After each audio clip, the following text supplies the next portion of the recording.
இறை இயேசுவில் எனக்கு அன்பார்ந்தவர்களே, நம் ஜீவனுள்ள தேவனின் உயிருள்ள வார்த்தைகளை தினமும் கேட்பதன் மூலம் உங்களுக்கு நன்மையும் ஆசியும் உண்டாவதாக. இன்றைக்கு நம் உள்ளத்தில் ஆண்டவர் பேச விரும்புகிற திருவசனம் மத்தேயு எழுதிய தூய நற்செய்தியிலிருந்து வாசகம். 7ஆம் அதிகாரம் 24ஆம் திருவசனம். நான் சொல்லும் இவ்வார்த்தைகளை கேட்டு இவற்றின்படி செயல்படுகிற எவரும் பாறை மீது தம் வீட்டை கட்டிய அறிவாளிக்கு ஒப்பாவார். இறை இயேசுவில் எனதருமை நண்பர்களே, உங்கள் அனைவருக்கும் நம் இயேசுவின் அன்பை உரித்தாக்குகின்றேன். இன்றைய புனிதராம் புனித வில்லியம் ஆஃப் வர்சலியிடம் நமக்காக இறை இயேசுவிடம் பரிந்து பேசி அவரின் மேலான இரக்கத்தை பெற்று தரும்படி ஒரு நிமிடம் ஜெபித்துக் கொள்ளலாம் நண்பர்களே. இன்று ஜூன் மாதம் 25ஆம் தேதி வியாழக்கிழமை. இன்றைய நாளில் தங்கள் பிறந்த நாள் மற்றும் திருமண நாளை கொண்டாடும் அனைவரையும் இறையேசுவின் அன்பும் ஆசிர்வாதங்களும் நிறைவாய் சேரட்டும். தங்களுக்கு நெருக்கமானவர்களின் பிரிவால் வாடும் நபர்களையும் இறையேசுவின் வியாகுல அன்னையின் ஆறுதல் போர்வையாய் மூட வேண்டுமாய் மனமாற ஜெபிக்கின்றேன். நண்பர்களே, எப்படி இருக்கின்றீர்கள்? மகிழ்ச்சியாக இருக்கிறீர்களா? உடல் நலம் எப்படி இருக்கின்றது? நம் ரோசரி பிரேயர்ஸ் குடும்பத்தாருக்காக அனுதினமும் தவறாமல் ஜெபிக்கின்றேன். ஜெபமாலைகளை ஏறெடுக்கின்றேன். உங்களையும் ஜெபிக்க ஞாபகப்படுத்துகின்றேன். சரி நண்பர்களே, இன்றைய முதல் வாசகம் என்ன சொல்லுகிறது? ஒரு பெரிய உண்மை இன்றைய முதல் வாசகத்தில் வெளிப்படுகிறது. இயேசுவை விட்டு தூரம் நாம் சென்றால் வெளிப்படையாக நம் வாழ்க்கையில் எல்லாம் நன்றாக இருப்பது போல தோன்றினாலும் இறுதியில் வீழ்ச்சி நிச்சயம் என்பதை ஞாபகப்படுத்துகிறது. உதாரணமாக, யோயாக்கின் அரசனாக இருந்தாலும் ஆண்டவரின் வழியில் நடக்கவில்லை. அதன் விளைவாக எருசலேம் முற்றுகையிடப்பட்டது. ஆலயத்தின் பொக்கிஷங்கள் திருடப்பட்டன. வலிமைமிக்க வீரர்களும் திறமைசாலிகளும் நாடு கடத்தப்பட்டனர். ஒரு காலத்தில் பெருமையோடு இருந்த நாடு அந்நியரின் கைதியாக மாறியது. ஆம் நண்பர்களே, பல நேரங்களில் நாமும் இயேசுவின் குரலை புறக்கணித்து நம் விருப்பப்படி வாழ முயல்கிறோம். ஆரம்பத்தில் எந்த மாற்றமும் தெரியாமல் இருக்கலாம். ஆனால் மெதுவாக நம் மன நிம்மதி, குடும்ப அமைதி, மகிழ்ச்சி, உறவுகள், நம்பிக்கை ஆகியவை நம்மிடமிருந்து விலகத் தொடங்கும். இந்த முதல் வாசகம் தண்டனையை பற்றி மட்டுமல்ல நண்பர்களே, இயேசுவை இழந்தால் எல்லாவற்றையும் இழக்க நேரிடும் என்பதையும் நமக்கு நினைவூட்டுகிறது. ஒரு குடும்பத்தில் தந்தை தாய் தங்கள் குழந்தைக்கு நல்ல பழக்கங்களையும் சரியான வழியையும் கற்றுக் கொடுக்கிறார்கள்.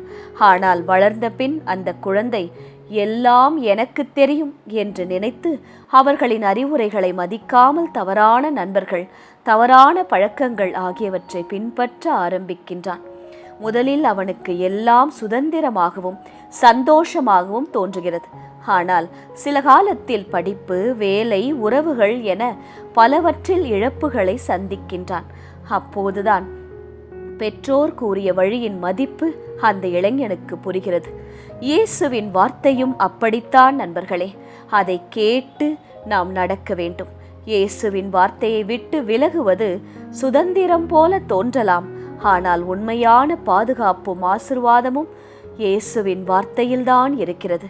இயேசுவை மையமாக வைத்த வாழ்க்கை நிலைத்திருக்கும். கடவுளை மறந்த வாழ்க்கை மெதுமெதுவாக வெறுமையடையும் நண்பர்களே. சரி, இன்றைய நற்செய்தியில் இயேசு என்ன நம்மோடு பேசுகிறார்?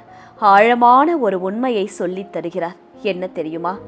என்னை ஆண்டவரே ஆண்டவரே என்று அழைப்பது மட்டும் போதாது, என் தந்தையின் திருவுளப்படி நீங்கள் வாழ வேண்டும் என்று சொல்லுகிறார். கிறிஸ்தவராக இருப்பது வெறும் பெயரளவில் மட்டும் அல்ல நண்பர்களே. ஆலயத்திற்கு செல்வதும், ஜெபிப்பதும், ஜெபமாலை சொல்வதும், விவிலியம் வாசிப்பதும் நல்லதுதான். ஆனால் அவை நம் வாழ்க்கையில் அன்பு, நேர்மை, மன்னிப்பு, கருணை ஆகியவற்றுக்கு வெளிப்பாடாக இருக்க வேண்டும். நீங்கள் அன்புள்ளவர்களாக பிறரிடம் வாழ வேண்டும், நடந்து கொள்ள வேண்டும். உங்கள் பேச்சிலும் அது வெளிப்பட வேண்டும். இயேசு இன்றைய நற்செய்தியில் 2 வீடுகளின் உதாரணத்தை சொல்லுகிறார். ஒரு வீடு பாறையின் மீது கட்டப்பட்ட வீடு, மற்றொரு வீடு மணல் மீது கட்டப்பட்ட வீடு. இரண்டின் மீதும் மழை பெய்கிறது, காற்று அடிக்கிறது, வெள்ளமும் வருகிறது. ஆனால் பாறையின் மீது கட்டப்பட்ட வீடு மட்டும் நிலைத்து இருக்கின்றது. மணலால் கட்டப்பட்ட வீடு கரைந்து இடிந்து போகிறது. அதுபோலதான் வாழ்க்கையில் சோதனைகள் அனைவருக்கும் உண்டு நண்பர்களே. ஆனால் தினமும் இயேசுவின் வார்த்தையை கேட்டு ஜெபித்து அதன்படி வாழ்பவர் மட்டும் உறுதியாக நிற்பர். எந்த சோதனைகளை இயேசுவின் துணையோடு அவர்களால் தாண்டி வர முடியும். கணவன் மனைவி தங்கள் திருமண நாளில் ஒருவருக்கொருவர் எப்போதும் அன்பாக இருப்பேன், உன்னை கவனித்துக் கொள்வேன், விட்டு பிரிய மாட்டேன் என்று வாக்குறுதி அளிக்கிறார்கள். அப்படித்தானே? ஆனால் திருமணத்திற்கு பிறகு அந்த வார்த்தைகள் செயலாக மாறாவிட்டால் என்ன பயன் சொல்லுங்கள்? கணவன் தினமும் நான் உன்னை நேசிக்கிறேன் என்று சொல்லலாம். ஆனால் மனைவியின் உணர்வுகளை மதிக்காமல் நடந்தால் அந்த அன்பு வார்த்தையாக மட்டுமே இருக்கும். மாறாக கணவன் அதிகம் பேசாமல் இருந்தாலும் தேவையான நேரத்தில் மனைவிக்கு துணையாக நின்று அக்கறை காட்டி உதவி செய்து பொறுமையுடன் நடந்தால் அது எவ்வளவு நன்றாக இருக்கும். கணவன் அல்லது மனைவிதான் உண்மையான அன்பை வெளிப்படுத்த வேண்டும் நண்பர்களே. அப்போது அதை பார்க்கின்ற பிள்ளைகளும் கற்றுக்கொள்வார்கள். இயேசுவை நேசிக்கிறேன் நேசிக்கிறேன் என்று சொல்வதை விட இயேசுவின் வார்த்தையின்படி நாம் வாழ்வதே உண்மையான விசுவாசம். இன்று சில கேள்விகள் உங்களிடம் நான் கேட்க விரும்புகிறேன். நான் கடவுளின் வார்த்தையை கேட்பதோடு நிற்கிறேனா அல்லது வாழ்ந்து காட்டுகிறேனா? என் வாழ்க்கையில் நடைமுறைப்படுத்துகிறேனா? என் விசுவாசம் பாறையின் மேல் கட்டப்பட்ட வீட்டைப் போல இருக்கின்றதா அல்லது மணலால் கட்டப்பட்ட வீட்டைப் போல இருக்கின்றதா என்பதை இன்று சிந்தித்து பாருங்கள். இயேசுவின் வார்த்தையை கேட்பது விசுவாசத்தின் தொடக்கம் மட்டுமல்ல நண்பர்களே, அது ஆசீர்வாதத்தின் தொடக்கமும் கூட. நன்றாக சிந்தித்து பாருங்கள். உங்களுக்குள்ளிருந்து இன்றிலிருந்து மாற்றம் நடக்கட்டும். சரி நண்பர்களே, இன்றைய திருப்பாடல் வழி ஜெபிக்கலாமா? உமது பெயரின் மாட்சியை முன்னிட்டு எங்களை விடுவியும் ஆண்டவரே. உம்மை துதிக்கிறோம். எங்களுக்குள் இருக்கும் கட்டுகளை நீர் அறிவீர். அதனால் வரும் தரித்திரங்களை எடுத்து போடும். எங்களை மனதளவிலும் உடல் அளவிலும் ஆன்மாவிலும் விடுதலையாக்கும். விடுதலையோடு நாங்கள் தினமும் வாய் திறந்து ஜெபிக்க எங்களுக்கு அருள் தாரும். கடவுளே, வேற்று நாட்டினர் உமது உரிமை சொத்தினுள் புகுந்துள்ளனர். உமது திருக்கோவிலை தீட்டுப்படுத்தியுள்ளனர். எருசலேமை பாழடைய செய்தனர்.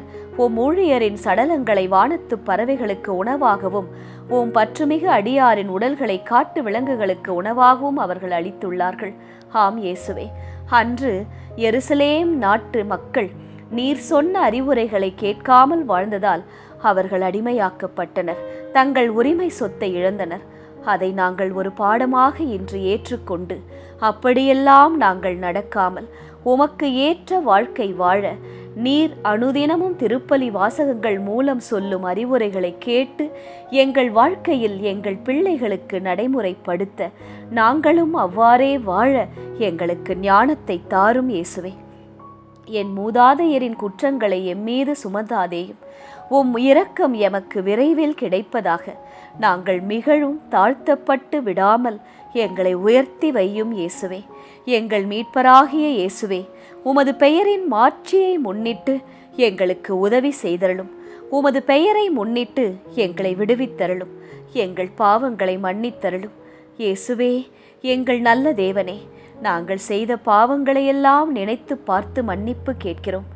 எங்கள் பாவங்களை மன்னித்து எங்களுக்கு புதுவாழ்வு தந்தருளும். நாங்கள் கையெடுக்கின்ற வேலைகளை எங்களுக்கு ஆசீர்வாதமாக தந்தருளும். நாங்கள் எண்ணுகின்ற எண்ணங்களை நீரே நடைமுறைப்படுத்தும். எங்களோடு இருந்து எங்களுக்கு வழிகாட்டும். நாங்கள் எங்கள் மூதாதையர் செய்த தவறுகளை செய்யாமல் உம்மை விட்டு விலகாமல் நல்லதொரு ஜப வாழ்க்கையை வாழ அருள் தாரும். அனுதினமும் எங்களுக்கு இருக்கும் வேலையின் மத்தியிலும் எங்களுக்கு இருக்கும் பிஸி ஸ்கெடியூலின் மத்தியிலும் தனியாகவும் குடும்பமாகவும் நாங்கள் ஜெபிக்க எங்களுக்கு ஞாபகப்படுத்தும். எங்கள் மீது சினம் கொள்ளாதேயும் இயேசுவே. உமது சினத்தை தாங்குவோர் இங்கு யாரும் இல்லை. உமது சினம் எங்கள் பாவத்தின் பொருட்டு இல்லாமல் உமது இரக்கத்தின் பொருட்டு எங்கள் மேல் உமது கிருபை வெளிப்படும்படியாய் செய்தருளும் ஆண்டவரே. நீர் எவ்வளவோ இரக்கம் மிக்கவர். ஆதலால் எங்கள் பாவங்களை மன்னித்து உமது கிருபையை எங்கள் மேல் நீர் நிறைவாய் பொழியும்படியாய் ஜெபிக்கின்றோம். உமது பெயரின் மாட்சியின் முன்னிட்டு எங்களை விடுவியும், பாதுகாத்தருளும், தேவைகளை சந்தித்தருளும் இயேசுவே. ஆமேன். இயேசு கிறிஸ்துவின் பெரிதான நாமத்தின் நிமித்தம் ஜெபிக்கிறோம். ஆமென். ஒவ்வொரு நாளும் உங்கள் உள்ளத்தில் ஆண்டவர் பேச விரும்புகிற இறை வார்த்தையை தெரிந்து கொள்ள ரோசரி பிரேயர்ஸ் சேனலை சப்ஸ்கிரைப் செய்யுங்கள். மேலும் உங்கள் நண்பர்கள் மற்றும் உறவினர்களுடன் ஷேர் செய்யுங்கள். நன்றி.